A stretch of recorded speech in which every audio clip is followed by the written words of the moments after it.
lot going on today. Whoa. And I think you'll find this program to be very informative and entertaining at the same time. A lot to tell you about.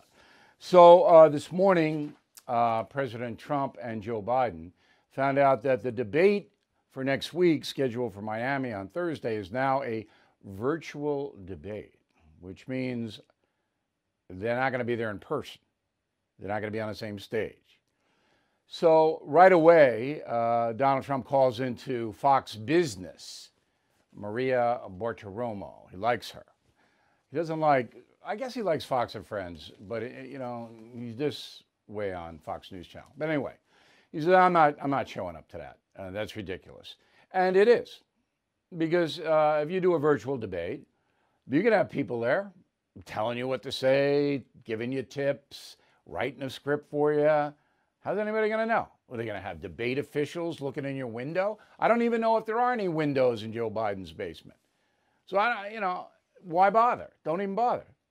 So what should have happened is that the debate should have been postponed like the National Football League does with their games. All right, so one quarterback has COVID, the other doesn't. The other's afraid, I guess. I don't know. And you should have waited, and you should have consulted with both campaigns. How disrespectful is this?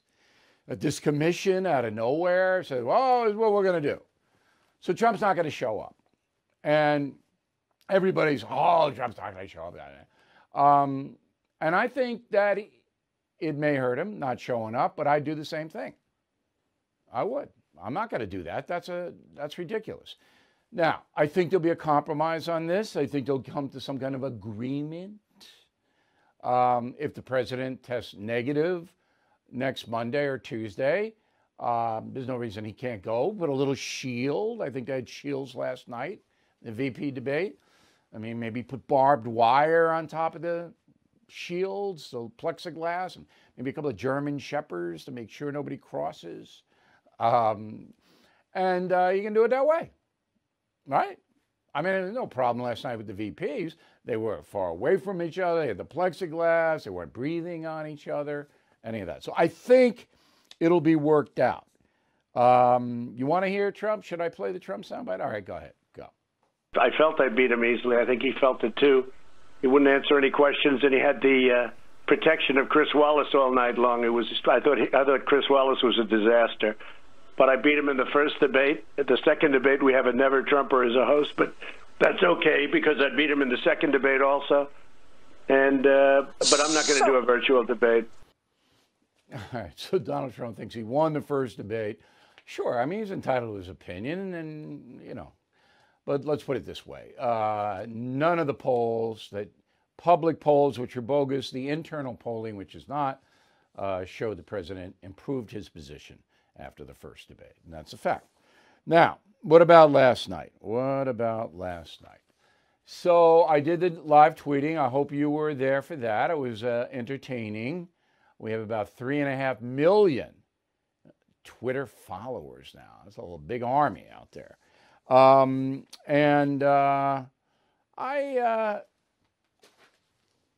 have mixed feelings about the first half of the debate. I didn't think anybody really stood out, but then it turned. So let's walk through it. The first thing that struck me was that Kamala Harris, every time she answered a question, it was about her.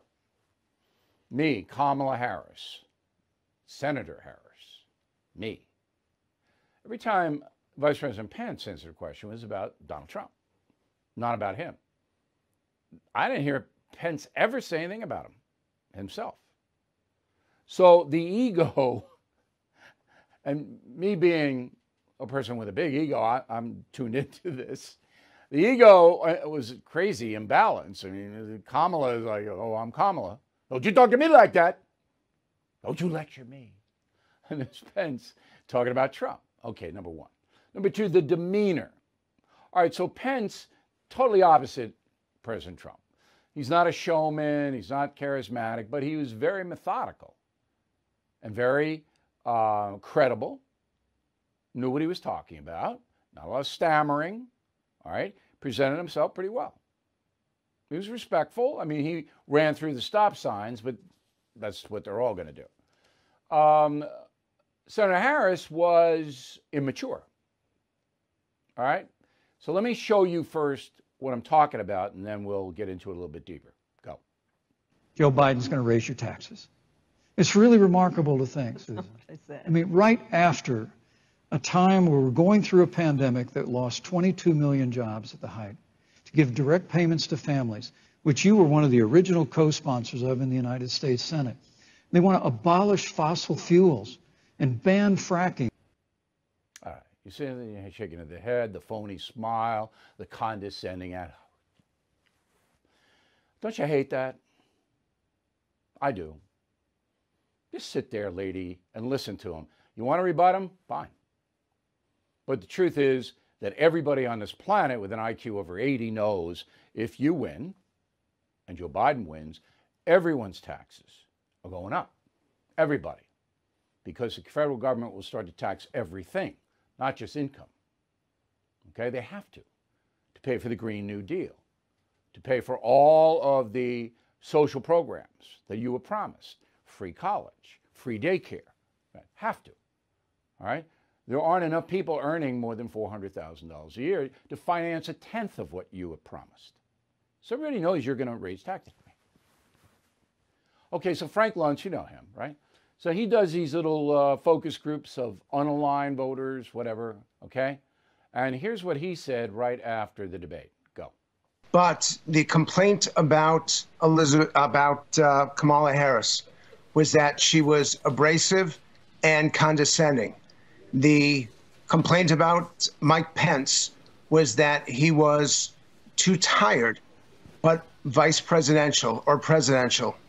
If this is a battle over style and substance, which is often the case with undecided voters because they simply do not choose on policy, they also choose on persona, this was Mike Pence's night. And that's true. People vote not only on their own self-interest and the economy and COVID, but they formulate a view. And this is hurting President Trump.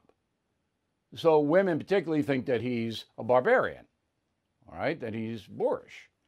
Well, here now we have a woman who's disrespectful all day long, condescending is the right word, and that's going to stick. That's going to stick. So when you couple and we'll get into the policy in a moment, the dubious policy that the Biden-Harris ticket is proposing with that demeanor, very hard for Kamala Harris to win. Anybody that says she won that debate last night is not being honest. Okay. So next soundbite is there were a couple of misstatements last night. I'm not going to run all of them to you. You expect that. But one on fracking was pretty egregious. All right, so let's run the one October 7th. That was yesterday on the debate stage. Go. So first of all, I will repeat, and the American people know, that Joe Biden will not ban fracking. That is a fact. That is a fact. Okay, well, here's what she said in a town hall meeting, Kamala Harris. Go. There's no question I'm in favor of banning fracking. So, yeah, and starting with what we can do on day one around public lands, right?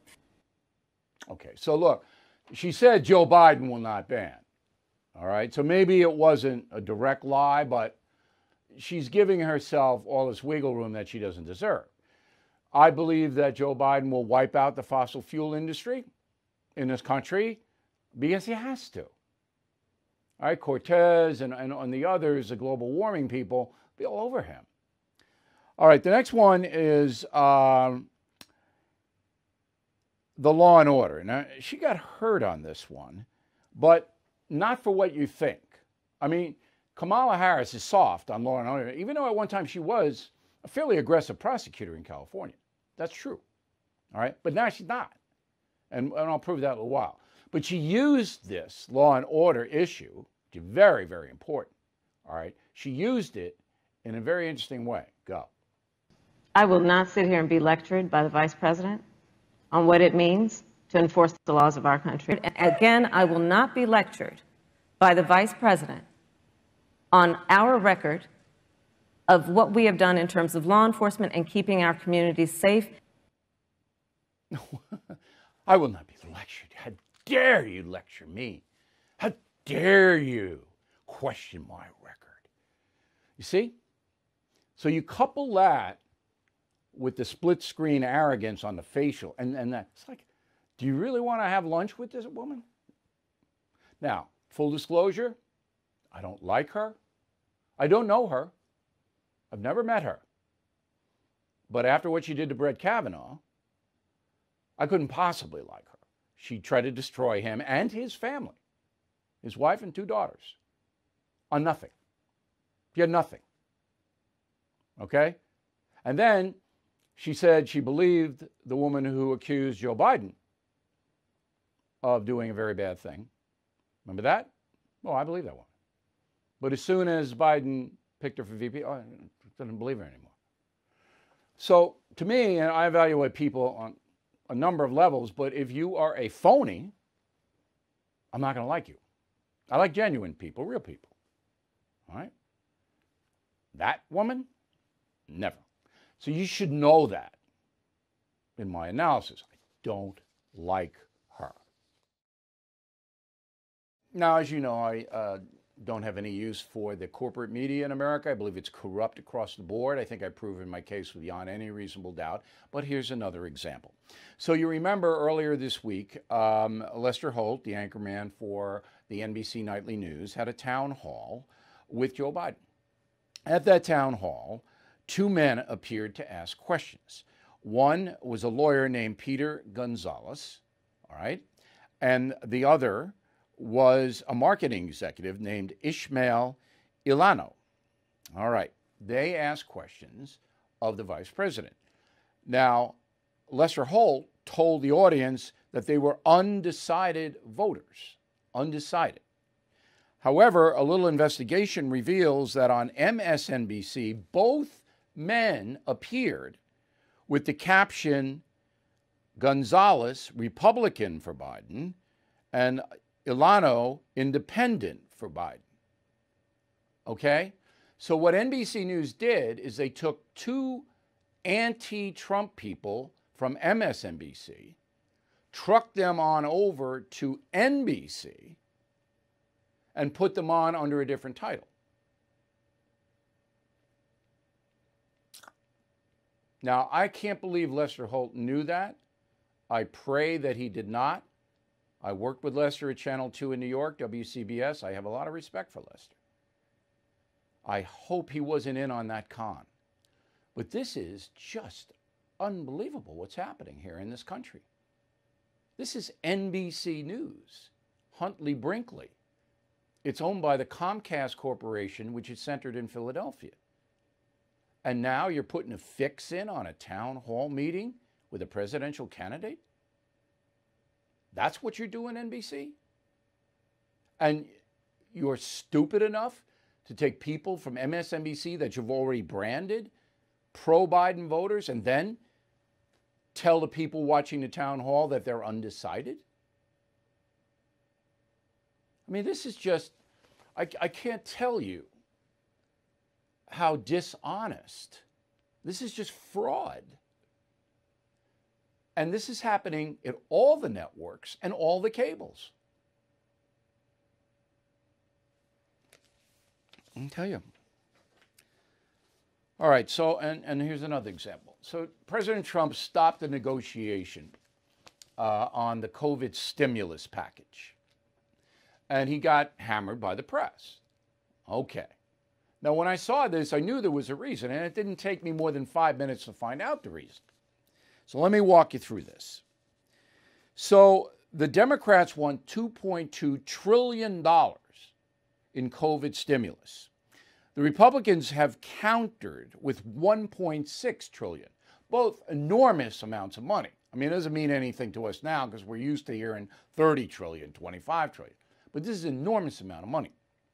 Within the 2.2 trillion, Nancy Pelosi has 436 billion for places like Portland, Oregon. Seattle, New York City, chaotic towns that through their own fault are falling apart. So that means that taxpayers in Texas and Florida, in Kansas and North Dakota, everywhere, will be paying for the incompetency of San Francisco, New York, Portland, Seattle, and other towns. So the president goes, no, we're not going to do that. The reason these towns are in trouble is because they mismanaged, corruption, and everything else. We're not going to bail them out. And then, as part of that bill, Pelosi wants $600 given to people as a jobless benefit until January. That takes them out of the workplace. They're not going to make $600 a week, most of them. So they just sit by and do nothing. Republicans want $400. But the final nail is in this bill, and nobody knows this. You're hearing it here because we're an honest broadcast, but nobody knows this. Pelosi sneaks in 3 voting things, all right? So in the National Voter Registration Act, right now, the federal government requires the last 4 digits of your Social Security number in order for you to register to vote. That's what it requires. Pelosi said, no, we don't want that. We don't want anything. No proof of citizenship, nothing. That's number one. Number two, Pelosi wants 15 days mandatory in every state for early voting. The states are supposed to make their own schedules. So she wants the federal government to start tell the states what they can and can't do.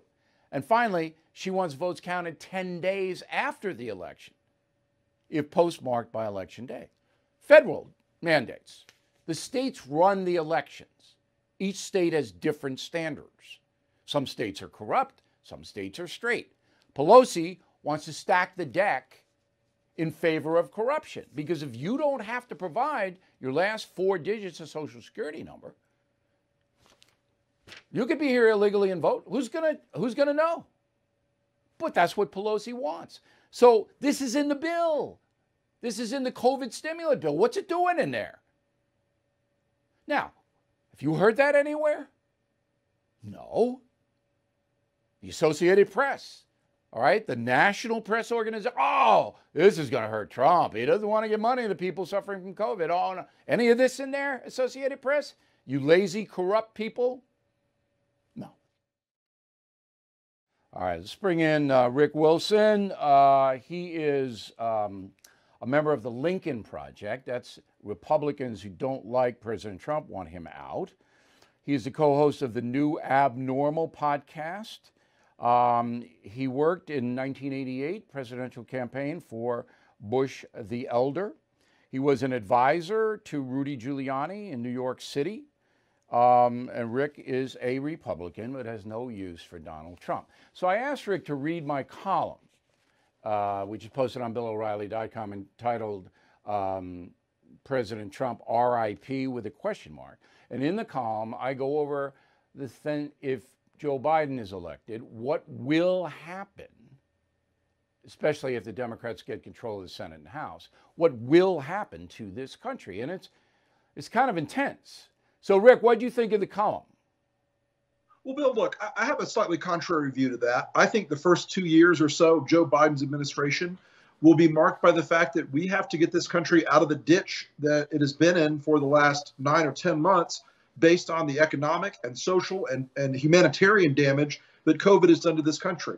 I also think that it's important to remember that Joe Biden is not Bernie Sanders. Joe Biden is not AOC. Joe Biden is a procedural center-left Democrat in an older tradition of the Democratic Party in this country that is much more bipartisan, that is much less, fanatical than the image that a lot of people would like to portray.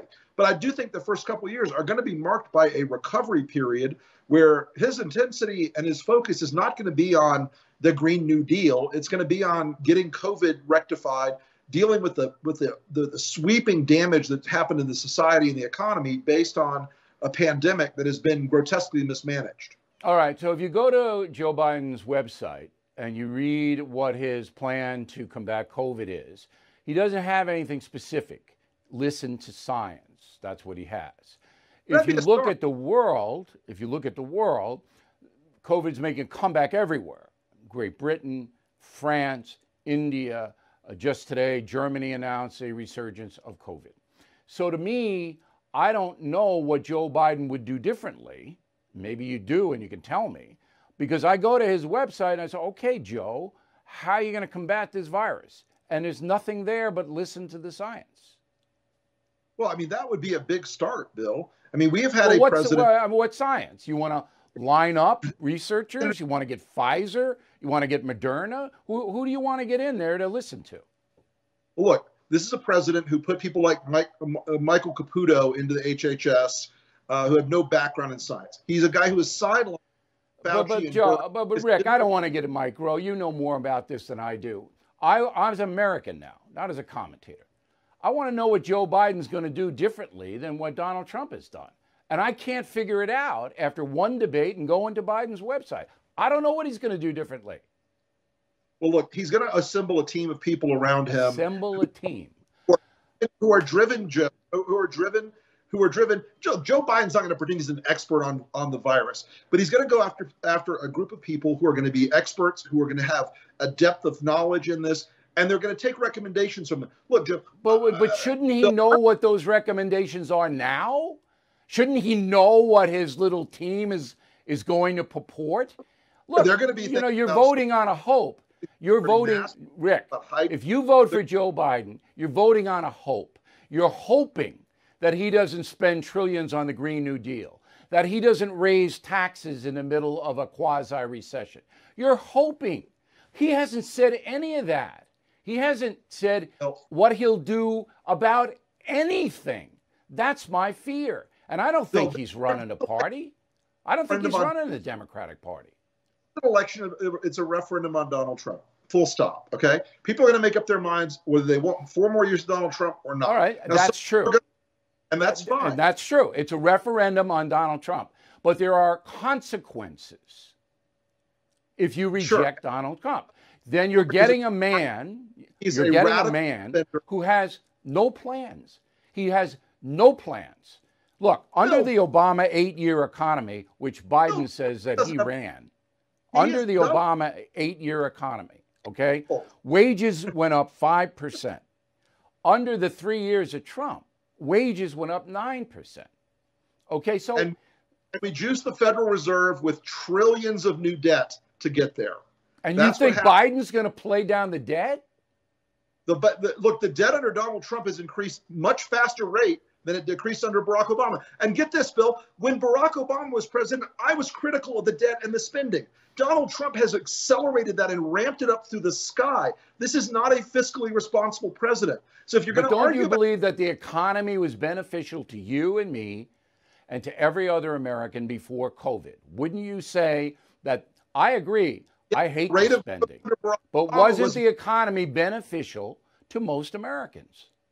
Because we were accumulating a gigantic amount of debt, because we were juicing the Federal Reserve, and we've been doing it since Obama, and Trump just took it and did it further. That is an artificial sugar high. It may be a long-lasting sugar high, but it is something we are going to pay a terrible price. Money in people's pockets. All right. What about Michelle Obama? You just heard Michelle Obama. You like her? Do you know her? I don't know her personally. Okay.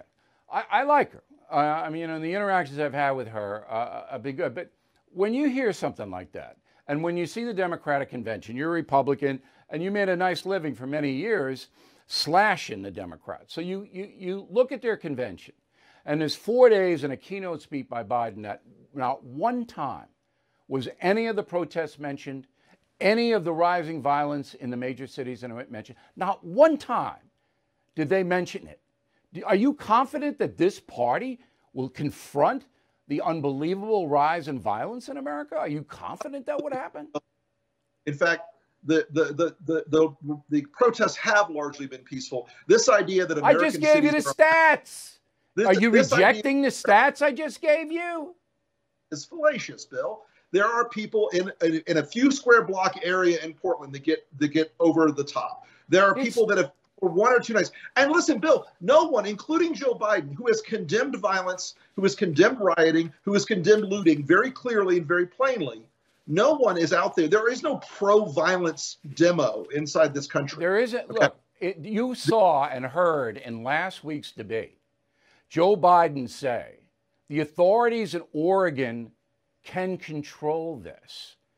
Are you blanking kidding me? It's more than 100 days. Bill, And Biden says the authorities in Oregon can control it? Wait, all I'm asking you, Rick, is as a thinking person, you're a smart guy. Doesn't that bother you a little bit? Look, they can control it. And the solution, Bill, is not to apply federal force in states in a way that is directed by the White House. That is something that, as a conservative, I find the expansion of state police power and the use of state police power by the federal government to be something that should be in the most extraordinary circumstances. You're willing to watch a Portland, Oregon be destroyed from top to bottom? And when you see Kenosha, and the governor there did, at President Trump's suggestion, call the guard in, stopped it cold, so Kenosha still stands, but Seattle and Portland don't, and you're okay with that? Portland still stand, Bill. Trust me.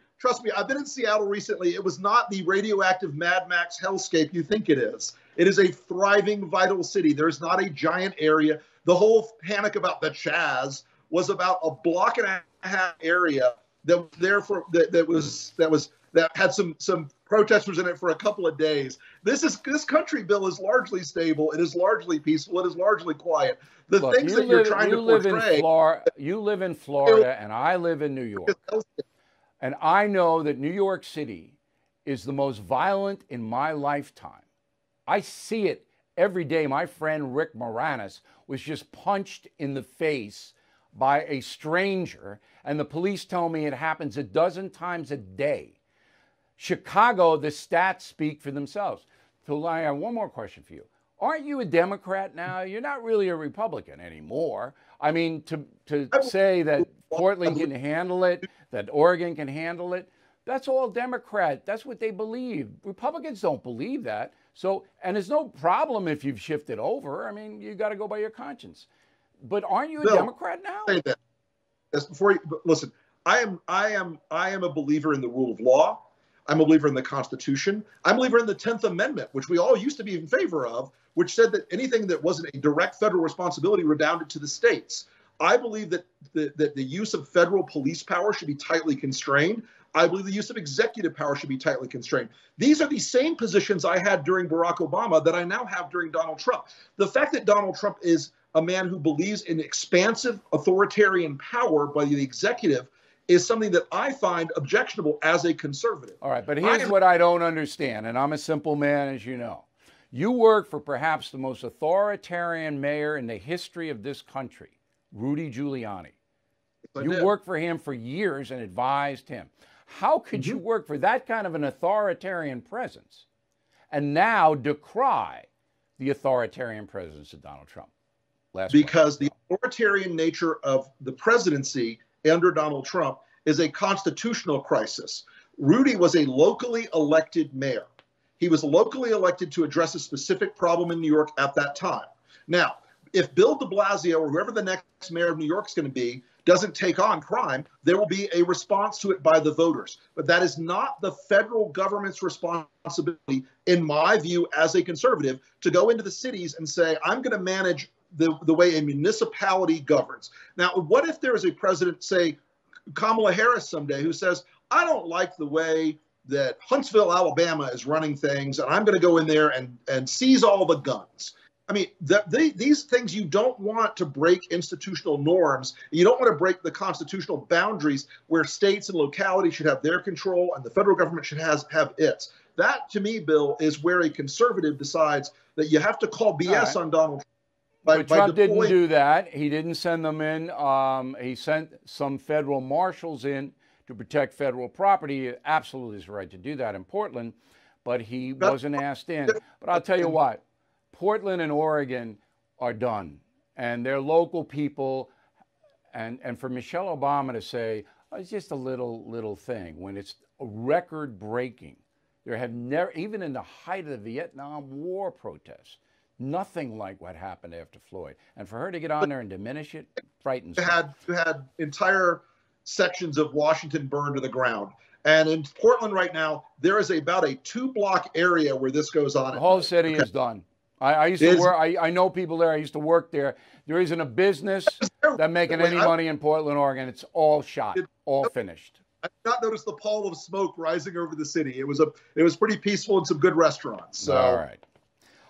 Look, spirited debate as we like, Rick, and we really appreciate you coming on. You're welcome anytime. Thank you. All right. California is a beautiful state. How many times have I said that? Been to every county in California. Love California. So now Governor Newsom says, when you're at a restaurant, and some restaurants are open, 25% of capacity, whatever, in between mouthfuls of food, you got to put your mask back on. So now this mask comes from China. It's a China mask. Anyway,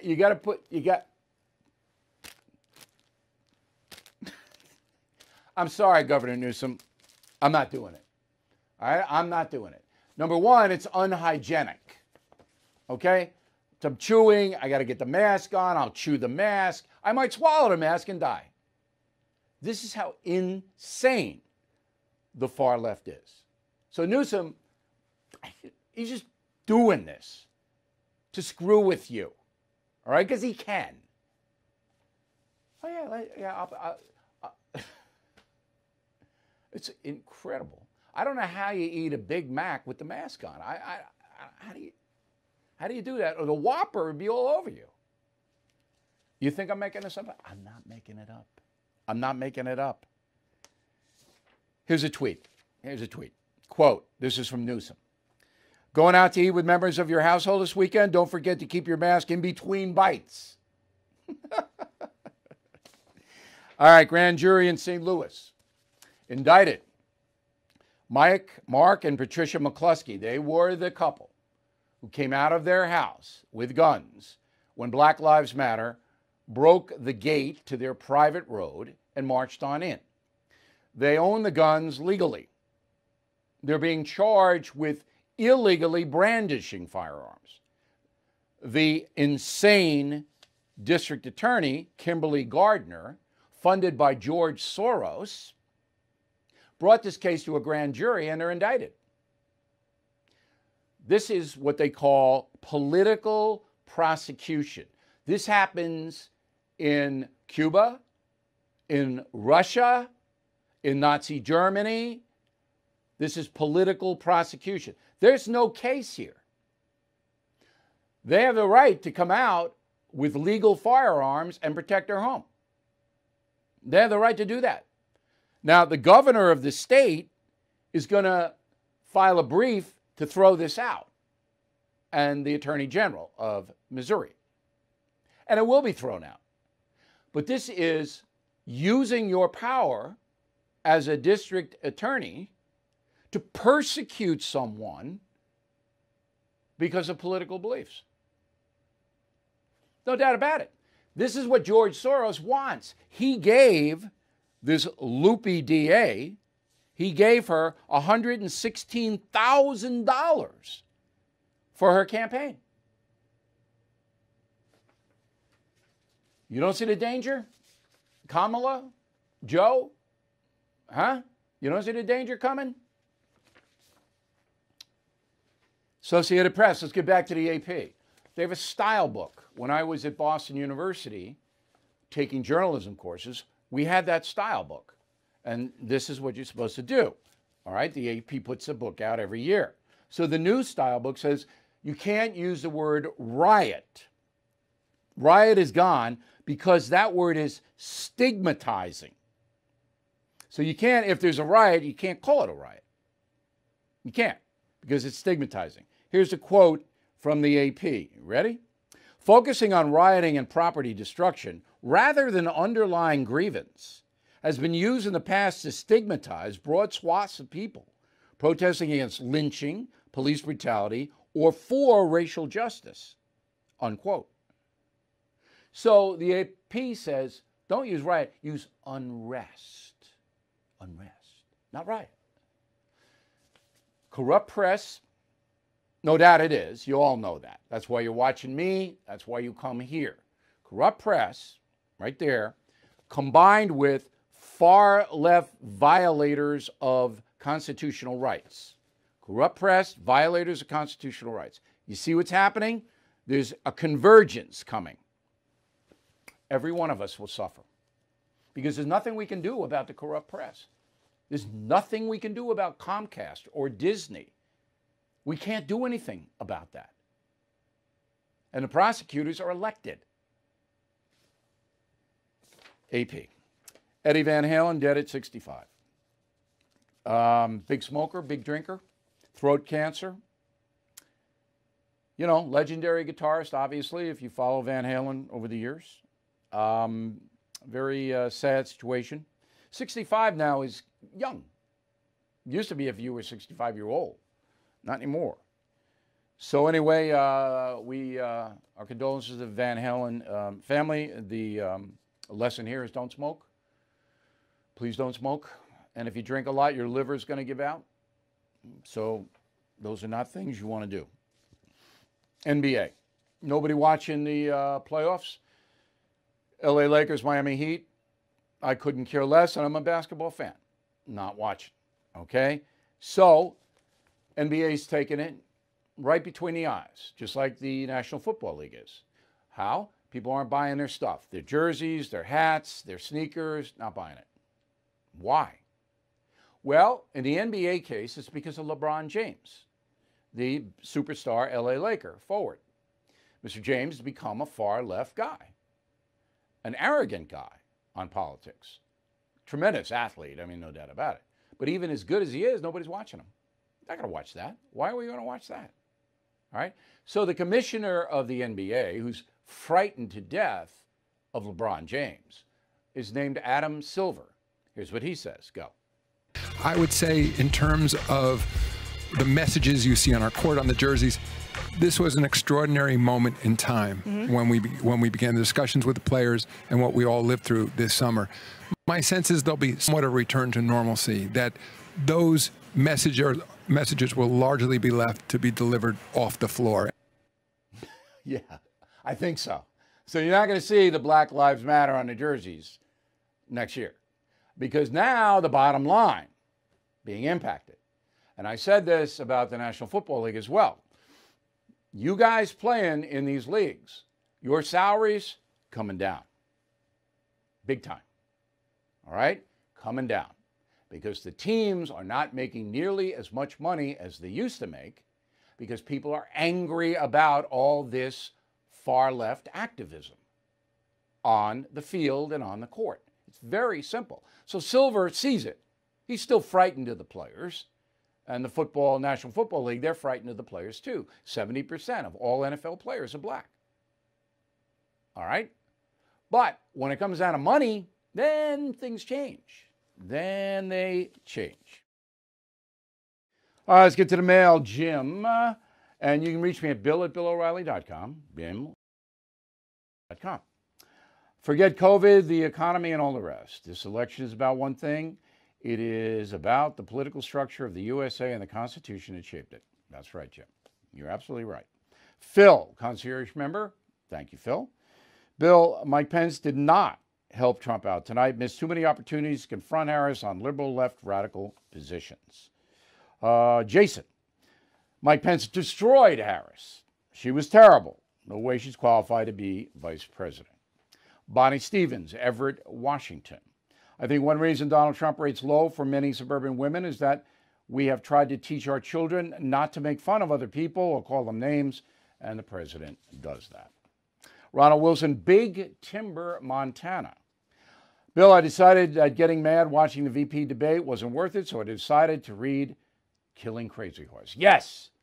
All right. It was a good use of your time, Ronald, in Big Timber, Montana. Beautiful place. Donald McKeo, Coral Springs, Florida. Mr. O'Reilly, you should not be surprised that NBC News would present two pro-Biden voters and label them as undecided voters. The arrogance of the perfidious press, word of the day, is just beyond the pale and has been for quite a while. I agree. It's very corrupt. I wouldn't call it perfidious. I just call it corrupt. Justin Awoke, San Diego. Great commentary on Twitter. Was helpful to get your view of the performance of the candidates. Live time Twitter. If you missed it, we have it on the message of the day on BillO'Reilly.com. Dirk Kieselman, Rapid City, South Dakota. Really like what you said about your father and saving money. My dad, when I asked him for an allowance, his response was, I already give you an allowance. I allow you to put your legs under the dinner table. Good line by your dad, Dirk. Catherine, Killing Crazy Horse is an astonishing story of history. I had no idea. Killing Crazy Horse going great. Please check it out. And here's a very, very good tip for you. Christmas is coming and the geese are getting fat. If you become a lifetime concierge or premium member at BillO'Reilly.com, you get all 9 killing books. So that gives you all those gift opportunities, plus you get the membership. This is the greatest deal we've ever had. 9 books free. I don't know what else I can do. You want a signed book for Christmas? I'll do them. Get those orders in now, please. And all of the Stand Up for America stuff. This hat, if you buy 3 killing books, get the hat free. Okay? The mug is the best mug in the world. Best mug in the world. Here it is. Stand up for your country. So please go to BillO'Reilly.com over the weekend and get some good gifts. Right back with the final thought. Okay, final thought of the day is don't waste money. I grew up in a very frugal home, to say the least, and I knew that. And from 10 years old, I started making my own money, cut lawn, shoveled snow. When I got a little older, I babysat, okay? And I didn't ask my parents for any money because they weren't going to give it to me. And if I wanted good humor or bungalow bar or Judy Ann, I had my own money. And I didn't waste it. And then my father said, put 10% of whatever you earn away. And I always have. And that was the best piece of parental advice I ever got. Don't waste money. Even if you have it, okay, don't waste it. You worked hard for it, unless you're Richie Rich or somebody who inherited it. And I didn't inherit a dime, okay? Don't waste it. Don't buy frivolous, dopey things. Don't go to places that overcharge you. Don't let somebody rip you off. Always know what you're doing. Comparison shop. Get 3 estimates for any household thing you have to do. Don't waste money. Money is going to become more scarce in America. If the Democrats win, they're going to take a lot more of your money. They're going to raise taxes everywhere for everything. That's going to happen. So what you have, you don't hoard it, but don't waste it. And try to invest wisely, but conservatively. Money gives you freedom and options. We'll see you tomorrow.